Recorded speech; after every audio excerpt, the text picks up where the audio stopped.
Welcome to another episode of Legal for Tech, the podcast. So guys, you recognize me, now you can also see me. It's always Rosie here. And as I've said many times, this is just a group of students and young professionals which is very interested in anything that has to do with technology, and yes, it's regulation. And today we are regulating far too much, maybe just enough. Who knows? Today here, joining us, well, actually us joining you, we have lawyer. Probably yes. We have lawyer Guido Scorza. Hello, Guido. Hello. Nice to meet you, finally. Nice to meet you. It's a pleasure to see you. And as you can see, there's also my colleagues, always here, always present, Giacomo and Giacomo. And today we are here to ask about what the Italian Garante per la protezione dati is doing with, well, his work.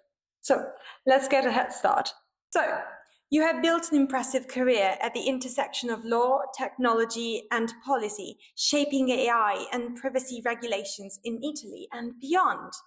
What first inspired you to specialize in this field, and how has your perspective evolved over the years?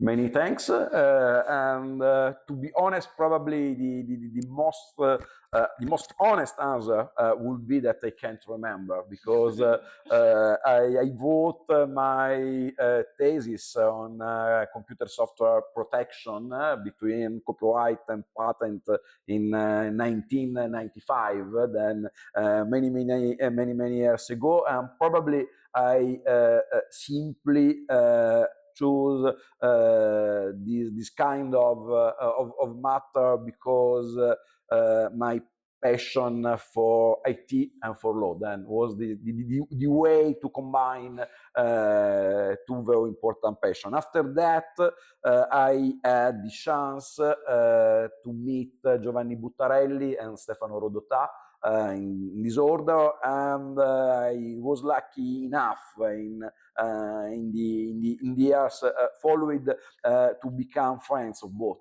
And as you probably know, they was two very important champion in the privacy matter, not only in the privacy matter, but in the IT law domain, and they convinced me that without any kind of effort, to be honest, that become a jurist means to stay in the center of society, and if the society is digital, the jurist has to become digital too. And I learn from Giovanni and from Stefano also that the right place for the jurist is not to be closed at the university or in some institution or in a law firm, but it's exactly where things happen. I mean, in the internet, in the 1996, and today for sure, at the cross border between artificial intelligence and society. The role of the jurist is to explain people why rights and freedoms are very important for our life. We believe we are speaking about artificial intelligence or about privacy, but at the end we are speaking about our life. That's why. Getting into the business of the latest developments of what is happening right now with AI, the Italian Garante has gained a huge amount of attention in March 2023 when you initiated an action against the then star of the show, ChatGPT developers at OpenAI. And I can say that they are still the star of the show, more or less, even if they have more competitors. But what was the trigger for that action, and why did you decide to prioritize it over other inquiries at that time?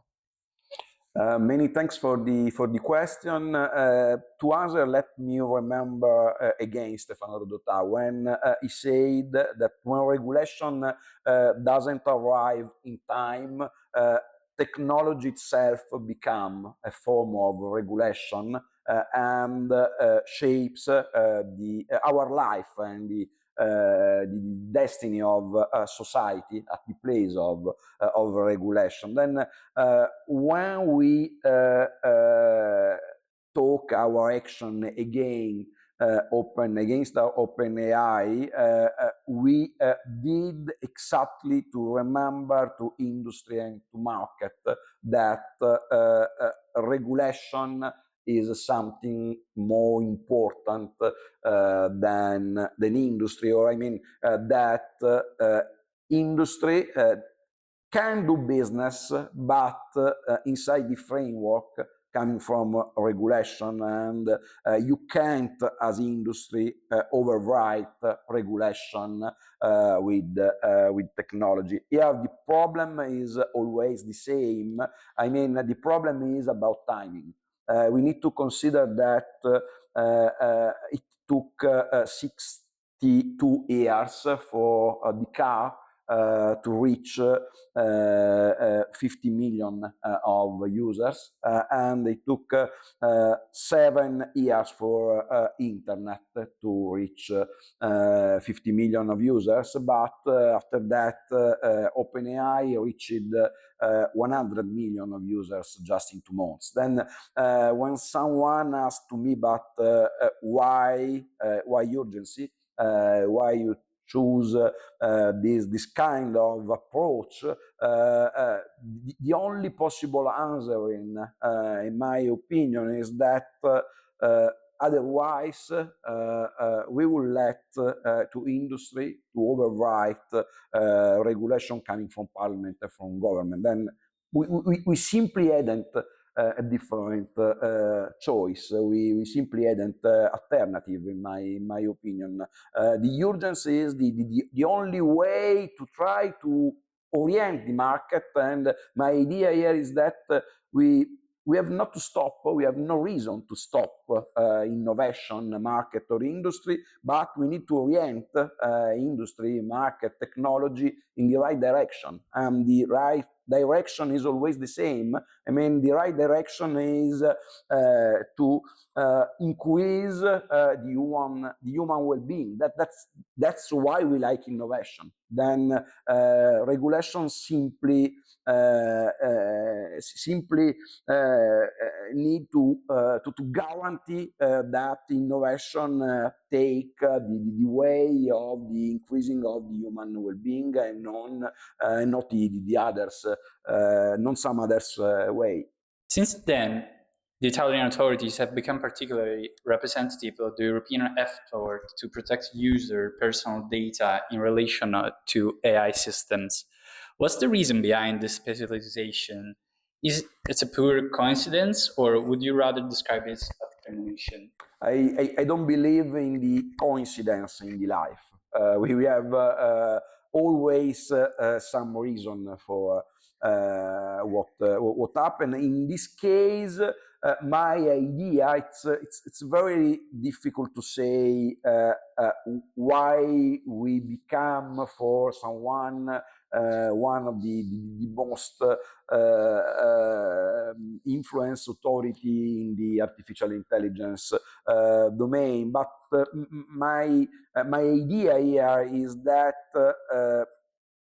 the artificial intelligence is the innovation champion in a certain way. Then if you have to guarantee the data protection in the innovation domain today, of course, you have to do the best to govern the artificial intelligence sector. Then I'm not sure that if we acted in the case of OpenAI, in the case of Replica, in the case of DeepSeek, and in many other cases, that was simply always because Stefano e Giovanni, I mean Rodotà and Buttarelli, that was simply because jurists and authorities has to be where the society live, and today the society live in the artificial intelligence ecosystem. Then at the end we simply move ourselves from the physics world to the artificial intelligence world, always defending people, human dignity, and data, personal data. So, the Italian legacy as a role model for the promulgation of knowledge dates back to the roots of this country. We started off with the first university in Europe, in Bologna, and then humanism was also born in Tuscany, and some may say that even telephones made a head start here in Italy. Yet, LLMs have been described as the knowledge providers of the future. In what ways does the Garante ensure that such information as spread by LLMs remains accurate, reliable, and respectful of fundamental rights? I studied in Bologna, then I know very well that university, and at the end, 50 years ago, in Italy, born also the first personal computer, was an Olivetti.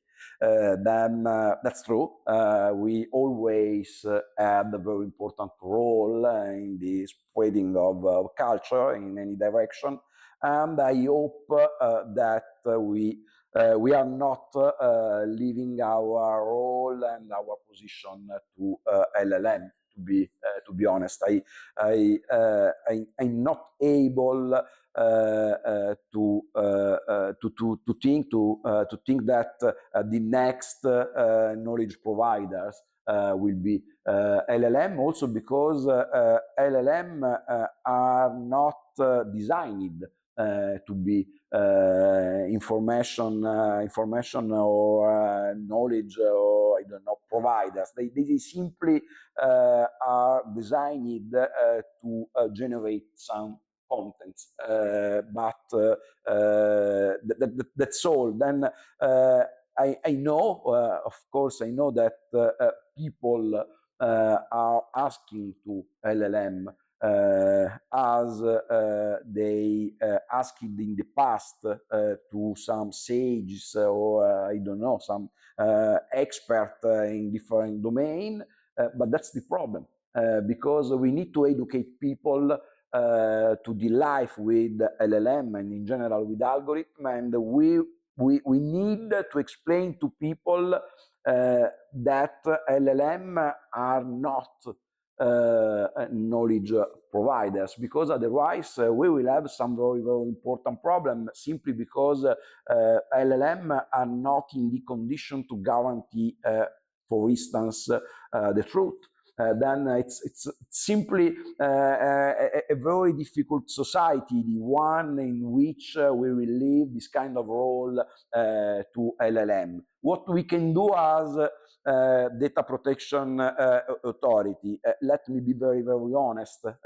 My idea is that as Italian data protection authority, we can't do enough. We are too small. We haven't enough resources to face this kind of challenge. Then my idea is that we can do something more if we are able to play the match in the same team with others data protection authorities all around Europe. That's the minimum to play the match. It not makes sense from my perspective, also if we need to do, but it not makes sense to play this kind of match alone. And the match today is working on the training of algorithms and the output of services based on artificial intelligence.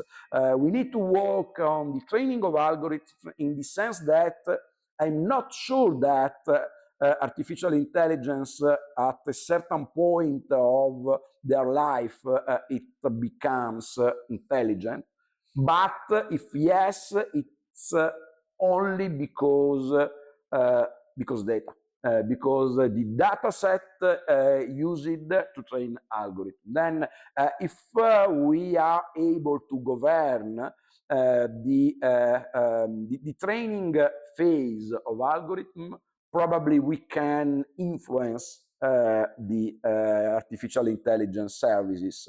And we need to do something very, very similar in the output phase. I mean, we need to govern the answers that today artificial intelligence are giving to people, because we need to be honest, and today artificial intelligence services are becoming a very powerful mean of mass manipulation. I mean, if millions or probably billions of people are asking to ChatGPT, to Gemini, to others artificial intelligence providers some question, and if millions or billions of people take as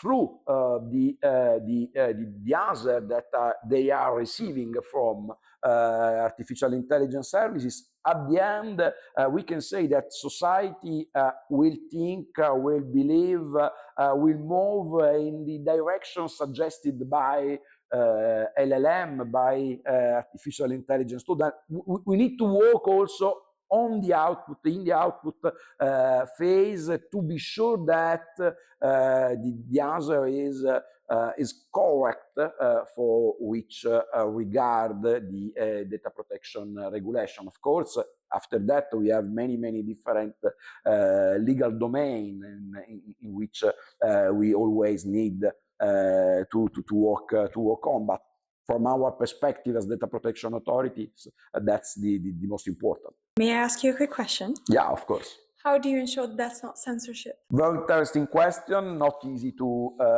answer. It's always very difficult from my perspective to combine the respect of law in the digital ecosystem, in the digital domain, with the risk to avoid, the risk of having some form of censorship.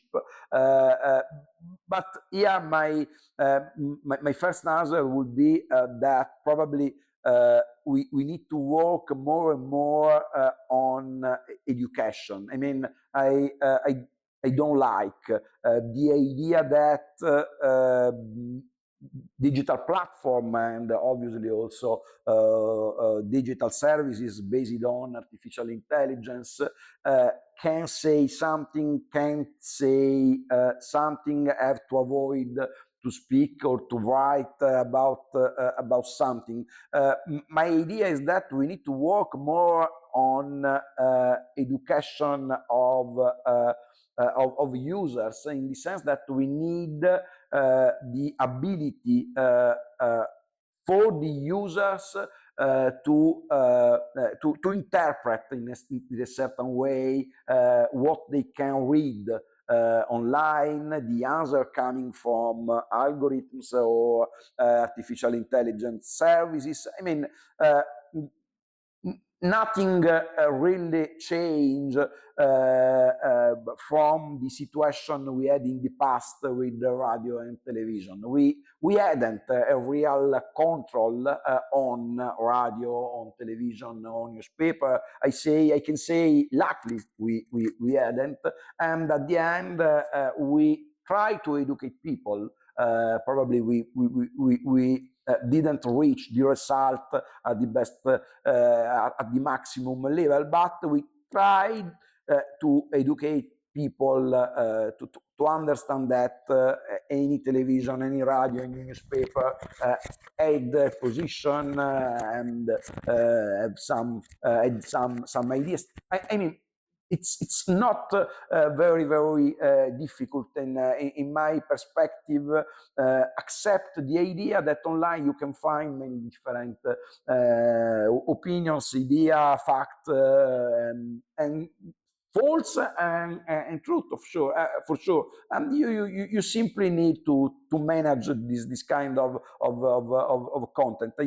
I'm very particular as lawyer in this case, because I don't think that we need to regulate every aspect of society. You need to accept that something happened, and then in this case, the remedy. I mean, I don't know, the solution that you can try to find, to oblige digital providers avoiding speaking about something could be the worst possible scenario, because it's very easy to arrive to censorship in the meantime. Then probably we simply need to accept that online you can find everything you like or not, and you simply have, exactly as outside of this office, be able to manage all kind of contents. Some suggested that your targeting of DeepSeek represented a political validation rather than a sincere concern for the security of our citizens' data. Why did you choose to focus on DeepSeek, and what made this decision so urgent that I had to take place on the week of DeepSeek's release onto the European online space? I strongly respect any kind of opinions. I need to do it because of my role, and I need to be also honest with public. Then I can understand that someone looking at our action against DeepSeek could think about some political issues, some political matter. But let me remember, first of all, that the Italian Data Protection Authority is an independent administrative authority. Then it's not our role to do something because politics, and we didn't in the case of DeepSeek. In the case of DeepSeek, our action was exactly the same that we took in the case of OpenAI. Then, I mean, the first one was American, the second one was Chinese, but at the end we asked exactly the same,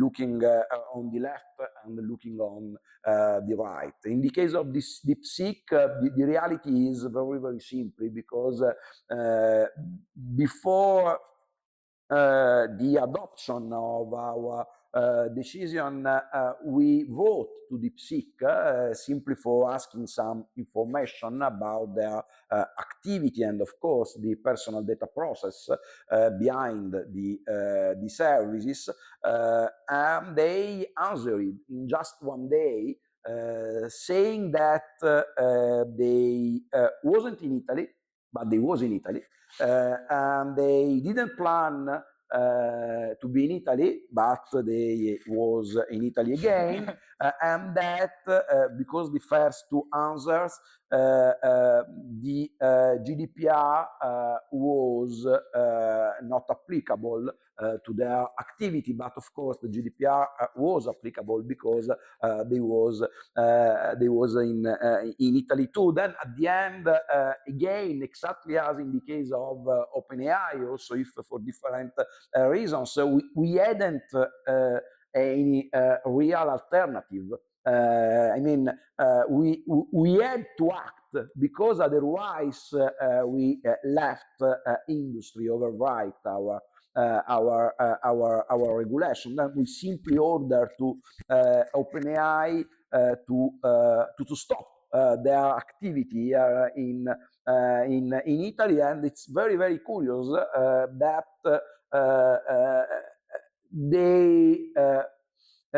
they wrote to us that they wasn't in Italy, but when we asked them to stop their activity in Italy, they didn't, because you can use still today DeepSeek here in Italy. That's a very strange situation, but at least at the end, the problem from my perspective, it's always the same. Our duty as data protection authority is simply to apply the law. It doesn't matter if we need to do against someone coming from China or against someone coming from America. So I normally ask one simple question at this point, but yours will be modified. for your happiness. Because this time it's not him telling us which book to read, it's me telling everybody that everyone should read this amazing book, especially if they're Italian, for now. The book is called Diario di un chatbot sentimentale. The translation would be A Diary of a Sentimental Chatbot. I think that's a good translation. Yeah, I think yes. Written by Guido Scorza, as we said, and available in all bookstores, such as, for example, Mondadori. Amazon is also has the book available, and it's a great book to read. But apart from that, I now will ask you the question. I have to. The question is, would you have any suggestion for our listeners of a book, a podcast, TV series, movie, anything that comes up to your mind that would help us and them understand why regulation in the right measure is the right way forward for Europe, Italy, and maybe the rest of the world? Many thanks for the spot for my book, and many thanks also for the question. To be honest, I think that the reality we are living is a very, very interesting movies or a very, very interesting book. Then probably it's enough try to understand what are happening in this specific in this very special moment of the life of the world. But if you like to read something or to watch something about the idea of reading something, probably Nexus wrote by Yuval Harari could be a very interesting book. Moving from some to some TV series, probably we can consider some episode of Black Mirror, because at the end it offer to you the idea of dystopy that we are living in, and probably to avoid dystopy we need the regulation. And probably if you watch some episode of Black Mirror, you will convince yourself that we need regulation. But after that, I think that reading newspaper and watching the news on television, it's enough. But are you going to launch a new podcast, if I'm not wrong, with the Italian authority? Yeah, Okay. We always try to reach people. I mean, not expert, but people. That's, in my opinion, our most important mission today. Then yes, we launched some days ago a new podcast, and we try to reach some people also through this very new channel. But the mission is always the same: is explain to people how the privacy is, why the privacy is so important in our life. That's the reason for which we are here. We can say that's the reason why for us it's a fundamental right. Yeah. That was all for this episode of Legal for Tech, the podcast. Thank you, Guido Scorza, for letting us join you, as we said. Thank you to you. And this was all. Thank you so much.